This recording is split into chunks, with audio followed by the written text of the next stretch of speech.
Hello, അസ്സലാമു അലൈക്കും. എൻ്റെ പുതിയ വീഡിയോയിലേക്ക് എല്ലാവർക്കും സ്വാഗതം. എൻ്റെ മോള് വിഷുവിൻ്റെ ലീവിൽ വന്നതായിരുന്നു. അപ്പോൾ ലീവൊക്കെ കഴിഞ്ഞു, ഇന്ന് പോവുകയാണ്. അപ്പോൾ എന്നോട് പറഞ്ഞു കല്ലുമ്മക്കായ് പൊരിച്ചത് ഉണ്ടാക്കി കൊടുക്കാൻ പറഞ്ഞു. ഞാൻ ഇന്നലെ കല്ലുമ്മക്കായ് വാങ്ങി നിറച്ച് വെച്ച് ഇന്ന് പൊരിച്ച് കൊടുക്കുകയാണ്. ദേവികക്ക് ഭയങ്കര ഇഷ്ടമാണ് ഇങ്ങനെയുള്ള എന്തെങ്കിലുമൊക്കെ. ഓൾ പോകുമ്പോൾ ഇങ്ങനെ കൊണ്ടുപോക്കുന്നുണ്ട് ഞാൻ നാട്ടിലുണ്ടാകുന്ന സമയത്ത്. പിന്നെ അതുകൂടാതെ വേറെയും ഓളെ റൂമിൽ 3 കുട്ടികൾ, ദേവികയും ഒന്ന്, പിന്നെ ഇവളൊന്ന്, അതുകൂടാതെ 3 കുട്ടികൾ വേറെയുണ്ട്. നല്ല സന്തോഷമായിരുന്നു. കഴിഞ്ഞ ഞായറാഴ്ചയാണ് ഞാൻ വന്നത്. അതിന് കണക്കായിട്ട് ഓൾക്ക് ലീവും ഉണ്ടായത്. ഇന്ന് ഓൾ പോകുന്നതായിട്ട് എനിക്ക് ഭയങ്കര ടെൻഷൻ, ഓൾക്കും ഭയങ്കര ടെൻഷൻ, എന്നെ ഒറ്റയ്ക്ക് ഇട്ടിട്ട് പോകുന്നതായിട്ട്. ഇവിടെ പിന്നെ വേറെ ആരും ഇല്ല. ഇനിയിപ്പോൾ ആരെയാണ് വിളിക്കണ്ടേന്ന് എനിക്കറിയില്ല. ആമിൻ താത്താനെ വിളിച്ചാൽ രാത്രി ഉറങ്ങാൻ വരും. പക്ഷെ ആമിൻ താത്തക്ക് മുകളിൽ കയറാൻ പറ്റില്ല. എൻ്റെ മുകളിലത്തെ റൂമിലാണ് AC ഉള്ളത്. എനിക്കാണെങ്കിൽ ചൂട് കൊണ്ട് താഴെ കിടക്കാനും പറ്റില്ല. അപ്പോൾ മൂപ്പർ വന്നാൽ താഴെ റൂമിലാണ് കിടക്കാൻ. എന്തായാലും മുകളിൽ റൂമിൽ ഞാൻ ഒറ്റയ്ക്ക് തന്നെ കിടക്കണം. ഒരു താഴിലുണ്ടായാലും എനിക്ക് മുകളിൽ കിടക്കാൻ പേടി, അങ്ങനത്തെ ഒരവസ്ഥ.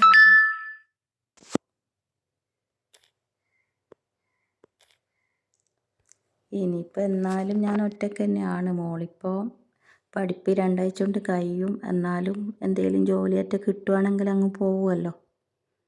ഏവിയേഷനാണ് അവൾ പഠിച്ചത്. അല്ലെങ്കിലും കല്യാണം കഴിക്കാനുമായി 19 വയസ്സായി. കല്യാണം ഇപ്പം വേണ്ടെന്നാണ് പറയുന്നത്. എന്തായാലും ഒരു കൊല്ലമെങ്കിലും ആയാലും കഴിക്കുമല്ലോ. എന്നാലും ഞാൻ ഒറ്റയ്ക്കല്ലേ. കെട്ടിയോന് ഗൾഫിലോ കെട്ടിയോൻ്റെ വീട്ടിലോ എവിടെയായാലും കൊണ്ടുപോകുമല്ലോ.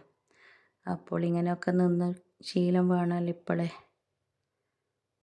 പിന്നെന്താണ് വിശേഷം? എൻ്റെ കൂട്ടുകാർക്ക് എല്ലാവർക്കും സുഖമാണോ? എന്നെ സപ്പോർട്ട് ചെയ്യുന്ന എല്ലാവരോടും ഒരുപാട് സന്തോഷമുണ്ട്, ഒരുപാട് നന്ദിയുണ്ട്. തുടർന്നും നിങ്ങളുടെ സപ്പോർട്ട് വേണം. നമ്മളെ അമ്മമാർക്ക് കല്യാണം കഴിഞ്ഞ പാട് ഭർത്താവാണ് നമ്മുടെ ലോകം. പിന്നെ കുട്ടികളായി കഴിഞ്ഞാൽ പിന്നെ മക്കളാണ് അല്ലേ. മക്കൾക്ക് വേണ്ടിയാണ്. പിന്നെ നമ്മുടെ ജീവിതം തന്നെ അവർക്ക് വേണ്ടിയാണ്. എൻ്റെ മോൾ എൻ്റെ അടുത്തുണ്ടായാലും എനിക്ക് നല്ല സമാധാനം. ഓൾ എന്നെ വിട്ട് കഴിഞ്ഞാൽ പിന്നെ ഞാൻ ഇങ്ങനെ പ്രാർത്ഥിച്ചുകൊണ്ടിരിക്കും. എനിക്ക് ഭയങ്കര പേടിയാണ് ഹോസ്റ്റലിലൊക്കെ നിന്ന് പഠിക്കുന്നത്. പിന്നെ സാഹചര്യം കൊണ്ട് ഓളെ അങ്ങനെ നിർത്തി പഠിപ്പിക്കുന്നത്. എനിക്ക് വേറെ എവിടെയും ആക്കാനില്ലായിരുന്നു, ഓളെ നോക്കാനൊന്നും ഇല്ലായിരുന്നു. അങ്ങനെ കോളേജ് കോഴിക്കോടാണ് ചേർത്തിയത്. ഹോസ്റ്റലിൽ ഇപ്പോൾ 3 കൊല്ലമായി. എങ്ങനെയും 2 ആഴ്ചയും കൂടി കഴിഞ്ഞാൽ കഴിഞ്ഞു. എന്താ പറയാനെന്നറിയില്ല. ഞാൻ ഗൾഫിൽ നിന്നൊക്കെ ഉരുകി ഓളെ വിചാരിച്ചിട്ട് ഇങ്ങനെ ഉരുകിപ്പോക്കാം ഞാൻ. ഊണിലും ഉറക്കിലും ഓക്ക് വേണ്ടിയിട്ട് പ്രാർത്ഥിച്ചുകൊണ്ടിരിക്കല. അങ്ങനെ കല്ലുമ്മക്കായെല്ലാം പൊരിച്ച് കഴിഞ്ഞിട്ട് എന്നോട് പറഞ്ഞ് വാഴ ഇല ആക്കിയിട്ട് അതിലിട്ട് കൊടുക്കാൻ പറഞ്ഞു. അങ്ങനെ ഞാൻ വാഴ ഇലയിലൊക്കെ പൊതിഞ്ഞ് കൊടുക്കുകയാണ്. ഓള് മോളിൽ നിന്ന് കുളിക്കുകയും മാറ്റുകയൊക്കെ ചെയ്യുന്നുണ്ട്. രാവിലെ ചായ കുടിയൊക്കെ കഴിഞ്ഞതാണ്. ഞാൻ പറഞ്ഞു നേരത്തെ പോട്, അല്ലെങ്കിൽ രാത്രി ആയിപ്പോവില്ലേ. ഇപ്പം പോയാൽ തന്നെ ഏകദേശം 6 മണിയെല്ലാം ആവും അങ്ങോട്ട് എത്താൻ. ഓള് 2:30 മണിക്ക് ബസ്സിന് പോകുന്നതാണ്. എനിക്ക് ഒറ്റക്കൊക്കെ ആകുമ്പോൾ എനിക്ക് എൻ്റെ ഉമ്മ ഉപ്പയൊക്കെ ഉണ്ടെങ്കിൽ എത്ര നന്നായിരുന്നു എന്നിങ്ങനെ ഓർത്ത് പോവും.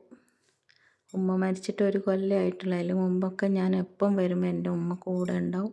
ഇവിടെ ഞാൻ വന്നാൽ എൻ്റെ കൂടെ പോകുന്നവരെ ഉണ്ടാവും 1-2 മാസമൊക്കെ. അതുപോലെ ഉപ്പ 2 കൊല്ലമായി മരിച്ചിട്ട്. 2 പേരും ഉണ്ടാവാറുണ്ടായിരുന്നു. പിന്നെ ഉപ്പ മരിച്ചതിന് ശേഷം ഉമ്മ മാത്രം. ഇപ്പോൾ ഒറ്റക്കായത് ഉമ്മ ഇല്ലാത്തത് കൊണ്ട്. ഉമ്മയും ഉപ്പയൊക്കെ ഉണ്ടെങ്കിൽ ഒറ്റപ്പെടൂലായിരുന്നു. എന്ത് ചെയ്യാനാ, മറ്റുള്ള ആളൊന്നും നമുക്ക് കിട്ടൂലല്ലോ. ശരിക്കും പറഞ്ഞാൽ ചെറുപ്പത്തിലുള്ള ജീവിതം തന്നെ സന്തോഷം. ഉമ്മാടെ കൂടെയും ഉപ്പാൻ്റെ കൂടെയും കൂടപ്പിറപ്പിൻ്റെ കൂടെയൊക്കെ. പിന്നെ കല്യാണമൊക്കെ കഴിഞ്ഞ് ഒരു 5-6 കൊല്ലമൊക്കെ കഴിഞ്ഞാൽ പിന്നെ ഇതന്നെ മക്കൾ, ഭർത്താവ്, ടെൻഷനും. സന്തോഷം കിട്ടിയ ഒരു ദിവസം സന്തോഷമെങ്കിൽ അതിൻ്റെ ഇരട്ടി സങ്കടമായിരിക്കും പല കാരണത്താൽ. എനിക്കെന്നല്ല, എല്ലാവർക്കും തന്നെ. അങ്ങനെ കല്ലുമ്മക്കായൊക്കെ ഓൾക്ക് റെഡിയാക്കി കൊടുത്ത് ഓൾ പോകാൻ ഇറങ്ങി താഴേക്ക് ഇറങ്ങി വന്ന് പോവാൻ പോവാണ്.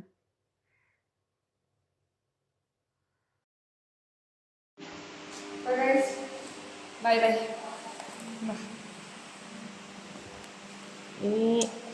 പോടെ നോക്കിയിട്ടല്ല പോണേ. എത്തിയ വിളിക്ക്. നല്ല വെയിൽ.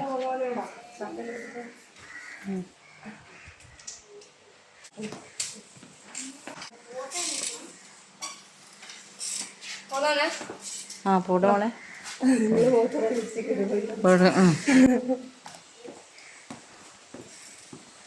നോക്കണേ.